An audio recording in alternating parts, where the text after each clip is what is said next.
जाग जुगत सो रंग महल में पी पायो अनमोल रे, घूंघट के पट खोल रे, घूंघट के पट खोल रे। कहे कबीर सुन महल में दिया ना बरिले, आसन सो मत डोल रे, आसन सो मत डोल रे, आसन सो मत डोल रे।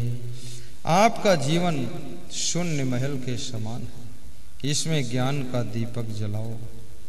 अपने आसन से नियम से डगमगाओ मत, नियम के राह पर दृढ़ता से चलते रहो और ज्ञान का दीपक जलाकर अपनी जिंदगी की बगिया का सोनापन मिटा लो, आपका कल्याण होगा। कहीं कबीर आनंद भयो है, बाजत अनहद ढोल रे, कहीं कबीर आनंद भयो है, बाजत अनहद ढोल रे, कहीं कबीर आनंद भयो, बाजत अनहद ढोल रे, घूंघट के पट खोल रे, घूंघट के पट खोल रे। कबीर साहब कहते हैं फिर आपको बहुत आनंद मिलेगा, अनहद ढोल तुम्हारे जीवन में बजेगा, कभी भी आनंद कम नहीं होगा। आप सबका जीवन सुखी हो, ऐसी मैं शुभ कामना करता हूँ। न्यामतपुर चक महमूद की पावन धरा पर जिन जिन भक्त मंडल के द्वारा ये दोनों गांवों के सहयोग से समागम संपन्न हो रहा है, अनिरुद्ध शाह हों, चाहे कपिल देव यादव हों या अशोक यादव हों या XYZ कोई भी हों, सबको व्यास गादी शुभकामना दे रही है कि आपने बहुत महान कार्य किया है। किसी के आकर्षण में भी ना पड़ना, संभल संभल करके चलना। आपकी जिंदगी बहुत बहुमूल्य है। ये चंचल मन के चक्कर में पड़ करके कोई आचरणहीनता की गलती भी न करना, व्यभिचार में मत फंसना, अनाचार दुराचार भ्रष्टाचार से भी बच के रहना, ईमानदारी वफादारी जिम्मेदारी से काम करना। याद रखना, गुण के ग्राहक सहस्र नर। यदि तुम कहते हो कि मुझको कोई पसंद नहीं करता, इसका मतलब तुम्हारे अंदर गुण कम होते चले जा रहे हैं, अवगुण बढ़ते चले जा रहे हैं। और अवगुण जब बढ़ने लग जाते हैं तो लोग छोड़ने लग जाते हैं, और गुण जब बढ़ने लग जाते हैं तुमको लोग पकड़ने लग जाते हैं। चाहे राजनीति में काम करो, समाज नीति में करो, चाहे साधु बन जाओ, आश्रम में रहो, हर जगह गुणवान की मांग होती है। गुणवान का ही नाम आता है, गुणवान को ही काम मिलता है, गुणवान को पद अधिकार जिम्मेदारी मिलती है। अवगुणी आदमी को कभी चांस नहीं मिलता है। इसलिए गुणवान बन करके जियो, गुणवान बहू बनो, गुणवान सासू बनो, गुणवान पति बनो, गुणवान पत्नी बनो, गुणवान बेटा बनो, गुणवान बेटी बनो, ताकि तुम्हारी मांग संसार में हो और जहां जाओ वहां तुमको सम्मान की प्राप्ति हो। गुणवान गुरु बनो, गुणवान शिष्य बनो, गुणवान साधु बनो। जिस शिष्य में बहुत गुण होते हैं उसको गुरु विशेष पसंद करता है और उसको चाहता है कि मेरे साथ रहे तो ज्यादा अच्छा है। जिस शिष्य में कोई और विशेष गुण है, गुरु चाहता मेरे साथ यात्रा करे तो अच्छा है, हवाई जहाज में जाऊं तो इसको ले जाऊं, किसको ले जाऊं। और जो अवगुणी है, झोला भूल के वहीं आ गया, लापरवाह है, फोकट लाल घूम रहा टोपी लगाए तो उसको गुरु सोचता है एक बार तो थैला छोड़ के हवाई अड्डे पर आ गया है, दोबारा ले जाओगे तो हमको भी छोड़ के आ जाएगा, इसको रहने दो। जिम्मेदारी का गुण आपको आगे बढ़ाता है, वफादारी का गुण आपको आगे बढ़ाता है, ईमानदारी का गुण आपको घर का मालिक बना देता है, और मेहनत का गुण आपको बहुत बड़ी जिम्मेदारी दिला देता है। इसलिए अपने गुणों को विकसित करो। कोई कंपटीशन नहीं है, केवल आपके अंदर गुण पैदा होना चाहिए। जो गाय दूध देने वाली है उसका चारा अपने आप बदल जाता है, सुधर जाता है, और दूध देना बंद कर देती जो गाय बांझ है उसको कोई पालना नहीं चाहता है। जिस गाय में दूध देने का गुण है उसको सभी प्रेम करते हैं। त्यागी जगत को घूमि न देखे, मानुष जन्म सुफल कर लेखे। त्यागी जगत को घूमि न देखे, मानुष जन्म सुफल कर लेखे। सीधे बैठ जाओ।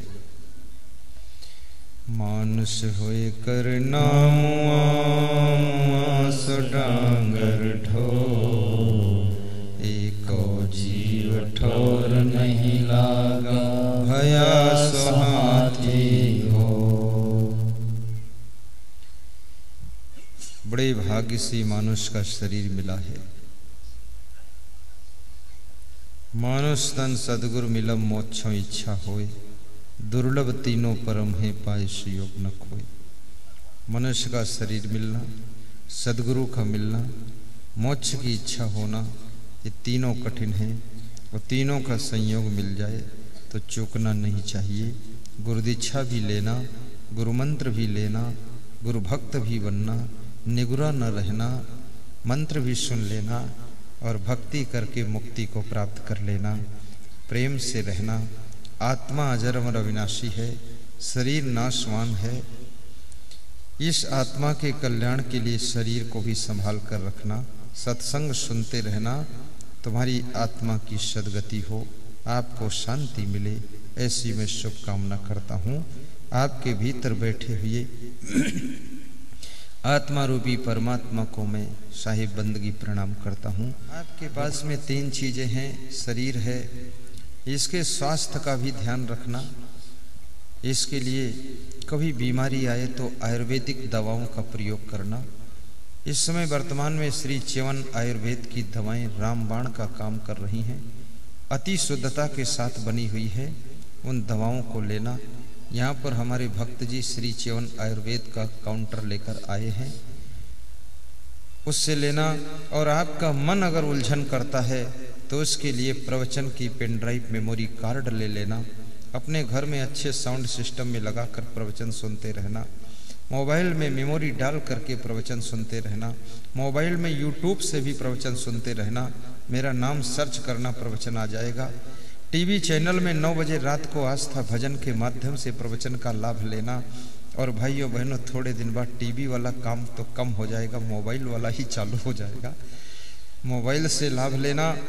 और जिनके पास में सुविधाएं ना हो, कभी कभी बिस्तर पर लेटे लेटे छोटी छोटी पुस्तकों को पढ़ना। जैसे जीने की राह, सुख की खोज, जिंदगी जिए तो कैसे, उन्नति करें तो कैसे, परस्पर प्रेम से रहें तो कैसे, बरसे कंबल भीजे पानी, असंग विचार माला, भजनावली, ये सब पुस्तकों को ले लेना। और अपने घर में इसकी भी दुकान वहाँ पर आई है, हमारी संस्था की ओर से, आश्रम की ओर से ये पुस्तकें सब छप करके आई है। कबीर का मूल बीजक भी एक एक ले लेना, अपने घर में रखना और उसके दोहे पढ़ते रहना। और साथ साथ में अपने घर में साधु संत ऋषि मुनि महात्माओं के फोटो लगाना। हीरो हीरोइन के फोटो मत लगाना। हीरो हीरोइन को देख करके तुम्हारा चरित्र जीरोइन हो जाएगा, और संतों के चरित्र को देख करके तुम्हारा जीवन धन्य हो जाएगा। इसलिए संतों के चित्र लगाना, गधे घोड़े के चित्र मत लगाना। एक आदमी के घर में मैं गया तो उसके घर में गधे का भी चित्र लगा था। तो मैंने कहा इस गधे का चित्र क्यों लगाया है? तो बोले मेरे लड़के जितने हैं सब बहुत बड़े गधे हैं। तो एक गधे का फोटो लगा दिया। तो लड़कों ने कहा मेरा बाप उससे बड़ा गधा है। अब गधे से प्रेम करोगे तो गधे ही तो पैदा होंगे। फिर गधे के फोटो मत लगाइए, साधु संत महात्माओं के फोटो लगाइए। ज्ञान की बातों को लिख करके दीवालों पर चिपकाइए। जहाँ बैठिए वहाँ ज्ञान की चर्चा कीजिए। गम खा करके रहिए, साधु संतों से प्रेम कीजिए और हमेशा खुश रहने का अभ्यास कीजिए। और किसी ने तुम्हें नुकसान पहुंचा है उसको भी सह लीजिए, लेकिन दूसरों के चक्कर में मत फंसिए। अपने उन्नति के लिए हमेशा सोचते रहिए और आपका जीवन मंगल में हो, ऐसी मैं शुभ कामना करता हूँ। सदगुरु कबीर साहिब से किसी भक्त ने प्रश्न पूछा है कि मानव कौन है। दूसरा प्रश्न पूछा है कि साधु कौन है। तीसरा प्रश्न पूछा है जिसका विचार सबसे ज्यादा गहरा है वह कौन है। सदगुरु कबीर साहिब कहते हैं हद चले सो मानवा बेहद चले सो साध, हद बेहद दो तजे ताकर मताय गाध। हद चले सो मानवा बेहद चले सो साध, हद बेहद दो तजे ताकर मताय गाध। तन थिर मन थिर बचन थिर सुरत निरत थिर होए, कहें कवि वह पलक ही कल्प बराबर हो। तन थिर मन थिर बचन थिर सुरत निरत थिर हो, कहें कबीर वह पलक ही कल्प बराबर हो। हद चले सो मानवा बेहद चले सो साध, हद बेहद दो तजे ताकर मताय गाध।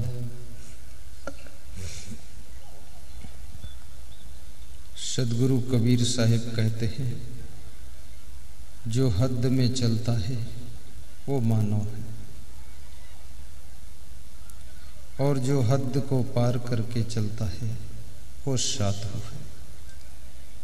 हद बेहद दोनों को जो पार कर जाता है वह परमहंस संत है, महान पुरुष है, दिव्य आत्मा है।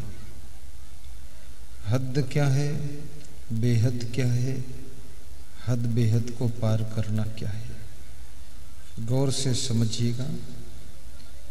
हद शब्द ग्रामीण शब्द है,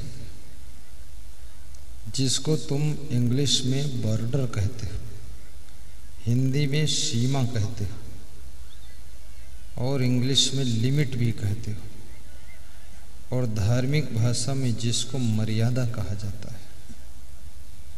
अर्थात जो गृहस्थ धर्म की मर्यादा के अंतर्गत चलता है, अर्थात जो गृहस्थ के कर्तव्य का पालन करते हुए जीवन जीता है, अर्थात जो गृहस्थ आश्रम के नियमों के अंतर्गत रहता है, अर्थात जो पति पत्नी के संयुक्त रहकर परिवार बसाता है और परिवार का कर्तव्य समझकर पालन करता है, वह व्यक्ति गृहस्थ होता है। जो सामाजिक मर्यादा के अनुसार शादी करके पति पत्नी दोनों वंश जनरेशन को आगे बढ़ाते हैं, उनको गृहस्थ कहा जाता है।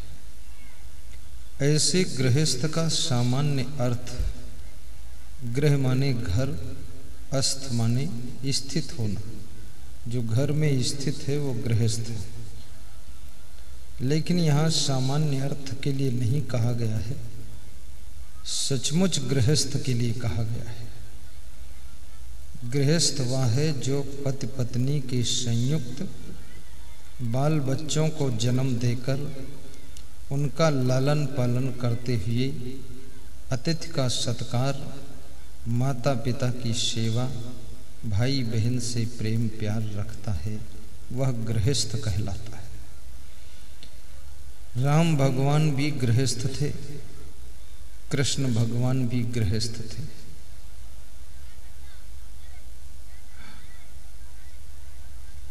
राम भगवान ने मर्यादाओं का पालन किया, इसलिए उनको मर्यादा पुरुषोत्तम कहा गया है। और गृहस्थ आश्रम बहुत बड़ा आश्रम है। मुख्य रूप से 4 आश्रम होते हैं। नंबर 1 गृहस्थ आश्रम और नंबर 2 विरक्त आश्रम। गृहस्थ आश्रम के पहले एक आश्रम और होता है जिसको कहते हैं ब्रह्मचर्य आश्रम, और संन्यास आश्रम के पूर्व में एक आश्रम होता जिसे कहते हैं वानप्रस्थ आश्रम। ब्रह्मचर्य आश्रम का वेद ऋषियों ने समय बताया है कि 25 वर्ष की उम्र तक प्रत्येक बालक और बालिका को ब्रह्मचर्य का पालन करना चाहिए, विषय विलास नहीं करना चाहिए, संयम नियम से रहना चाहिए। और 25 वर्ष की उम्र के बाद यदि संसार के भोगों को भोगने की इच्छा होती है तो शादी करके गृहस्थ जीवन जीना चाहिए। यदि भोगों को भोगने की इच्छा नहीं होती है, त्याग से रह सकने की संभावना है, तो उस व्यक्ति को शादी करने की जरूरत नहीं होती। उसे सादा जीवन उच्च विचार ही रख लेना चाहिए। शादी करना सबके लिए अनिवार्य नहीं है।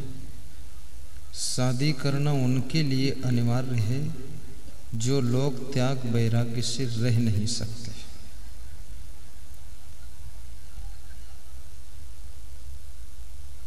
और 25 वर्ष तक गृहस्थाश्रम में रहने के लिए वेद ऋषियों ने उपदेश दिया है कि जब गृहस्थाश्रम में तुम प्रवेश हो जाओ तो 25 साल की उम्र से लेकर 50 साल की उम्र तक गृहस्थी में रहो और कम बच्चे जन्म दीजिए। बच्चों की संख्या ज़्यादा होगी तो आप 50 साल की उम्र में फुर्सत नहीं पाओगे, फिर आपको और लंबा समय बढ़ाना पड़ेगा। राजा दशरथ के 4 पुत्र थे, तो आपके भी 4 होना चाहिए। यदि आपके 2 हैं तो समझ लो राम भगवान के जैसे 2 पुत्र थे, लव और कुश, तो आप राम भगवान हो गए। राजा सगर के 60,000 पुत्र थे, अभी 60,000 की संख्या को कोई नहीं पार कर पाया है। राजा ययाति के 100 पुत्र थे, धृतराष्ट्र के 100 पुत्र थे, और राजा विराट का साला कीचक वो भी 100 भाई था। प्राचीन समय में आप सोचिए 100 बच्चों को जन्म देने वाली स्त्री कितना बलवान और कितना तंदुरुस्त होती होगी। 100 बच्चे पैदा करके वो जिंदा रह जाए, यही बहुत बड़ी बात। और राजा सगर की पत्नी ने एक साथ में 60,000 बच्चों को जन्म दिया था, एक साथ 60,000, कितनी बड़ी संख्या है। तो कहते हैं कि एक झोंझी जैसे, थैली जैसे उसके गर्भ से पैदा हुई थी, उसमें छोटे छोटे कीड़े के समान वो बच्चे थे। उन बच्चों को तेल के डिब्बों में डाल दिया गया, तेल पी पी करके वो सब जवान हो गए 60,000।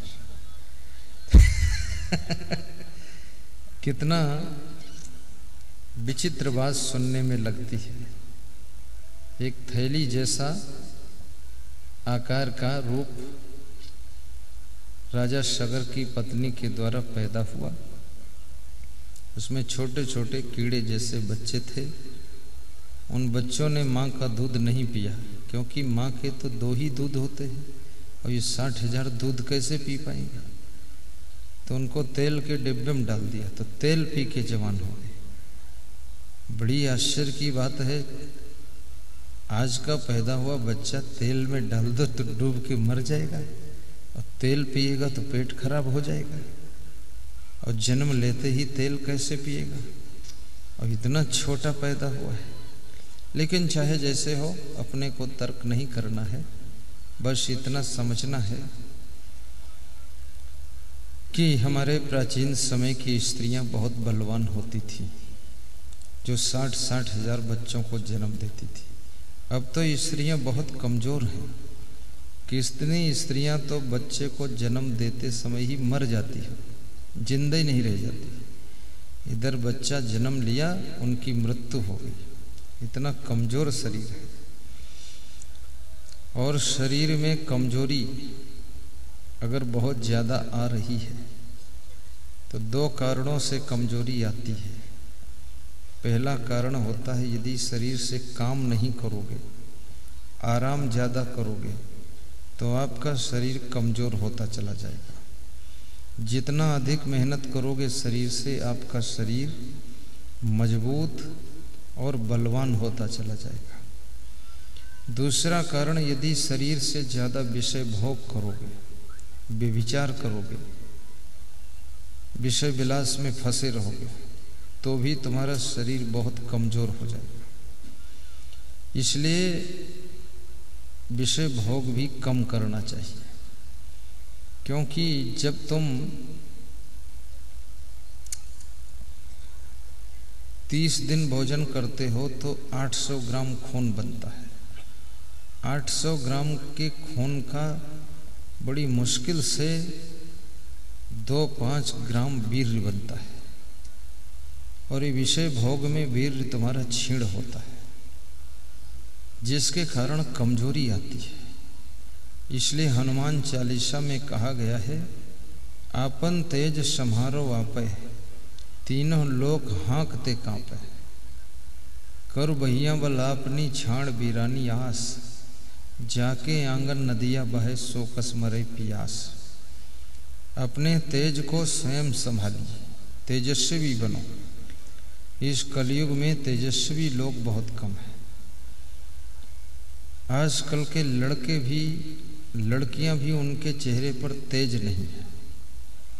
जो चमक होना चाहिए ललाट पर, वो नहीं है।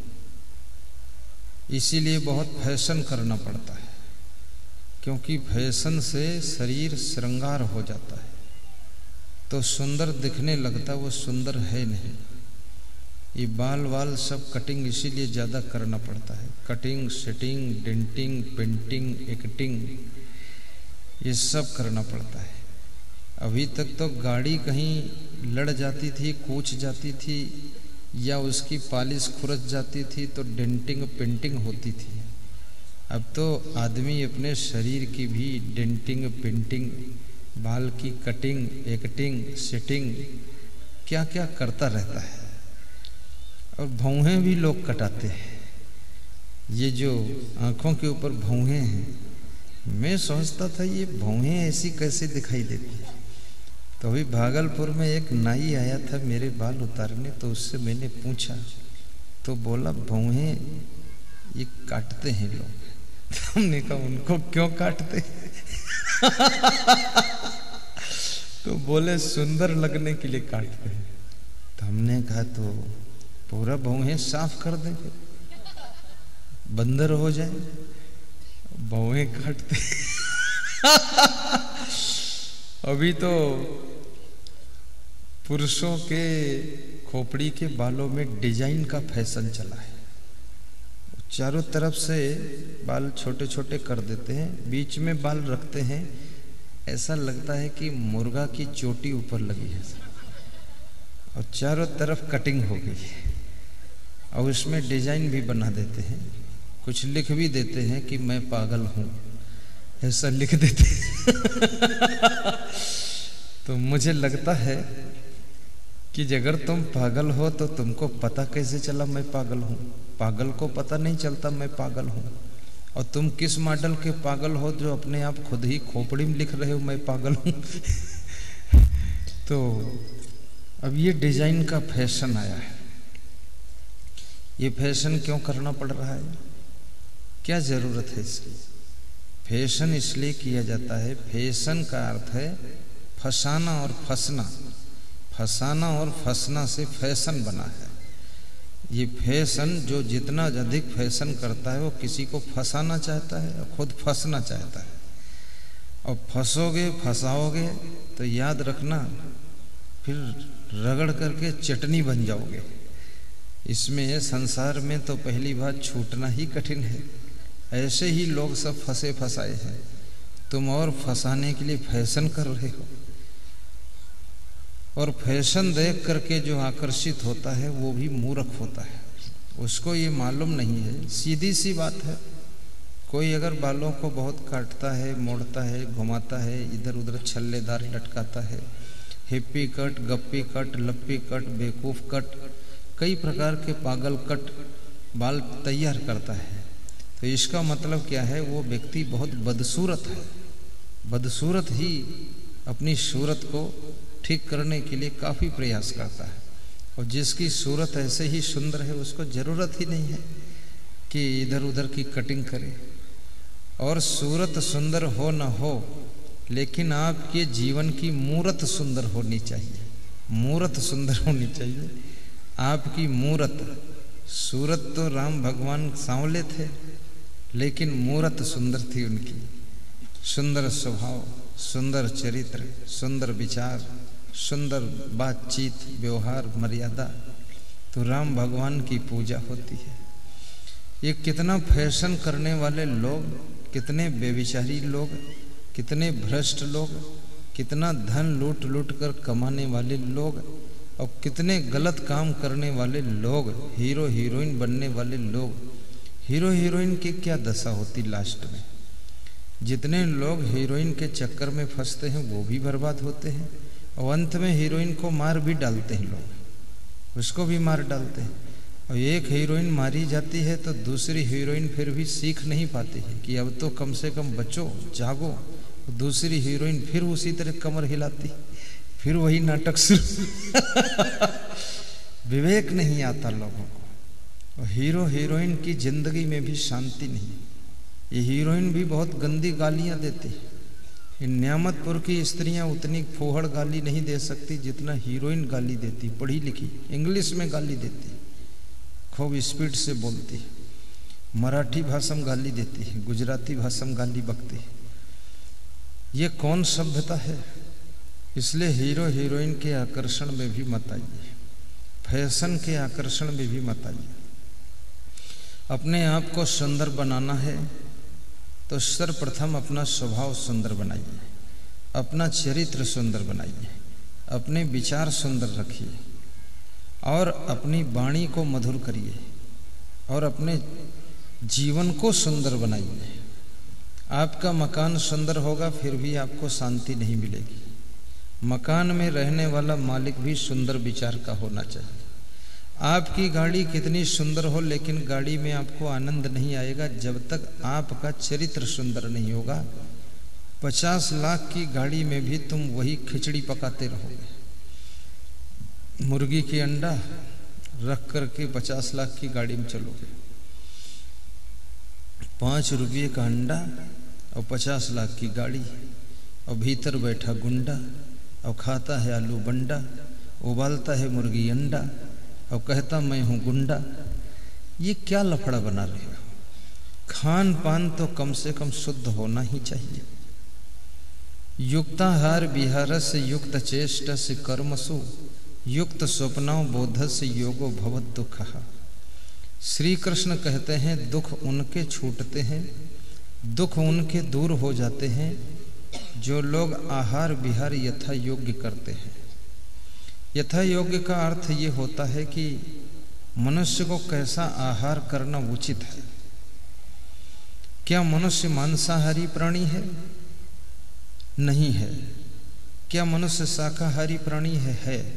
तो शाकाहारी प्राणी है तो कैसे सिद्ध हो सकता कि शाकाहारी है? और मांसाहारी प्राणी नहीं है तो कैसे नहीं है? जो मांसाहारी प्राणी होते हैं वह जीभ से चाटकर पानी पीते हैं, और जो शाकाहारी प्राणी होते हैं वो मुंह से घूंट कर पानी पीते हैं। जैसे भैंस घूंट कर पानी पीती है, उसके सामने बकरा रख दो उसको खाएगी नहीं। शेर जीभ से चाट कर पानी पीता है, उसके सामने बकरा रख दो 1 मिनट में खा जाएगा उसको। आदमी घूंट कर पानी पीता है कि चाट कर? बताइए ना। घूंट कर। घूंट कर पीते हो तो शाकाहारी की श्रेणी में तुम हो। अब शाकाहारी की श्रेणी का शरीर तुम्हारा बना हुआ है, लेकिन तुम मांसाहार करते हो, ये जबरदस्ती है। मांसाहार वाले तुम्हारे दांत भी नहीं है। जो मांसाहारी प्राणी होते हैं वो मांस को पकाकर नहीं खाते, कच्चा खाते हैं, और मनुष्य पकाता है, मिर्च मसाला डालता है, प्याज डालता है, तब खाता है उसको। दांतों से नोच नोच कर खा नहीं पाता, क्योंकि इसके दांत नुकीले नहीं होते हैं। मांसाहारी प्राणियों के दांत नुकीले होते हैं, मनुष्य के दांत चौड़े आकार के होते हैं। और मनुष्य के मुंह में 32 दांत लगे होते हैं। ये 32 दांत क्यों लगाए गए आपको पता है? दाल चावल सब्जी रोटी खाने के लिए दांत लगे हैं, और दांत आपके कमजोर भी है, दांत इतने मजबूत नहीं है।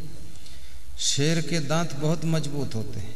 शेर जब शिकार को पकड़ता है तो उसके गर्दन को पकड़कर उसमें दांत फंसा देता है, तो शिकार कितना हिलाता है लेकिन दांत नहीं टूटता है, और शिकार को छोड़ता भी नहीं है।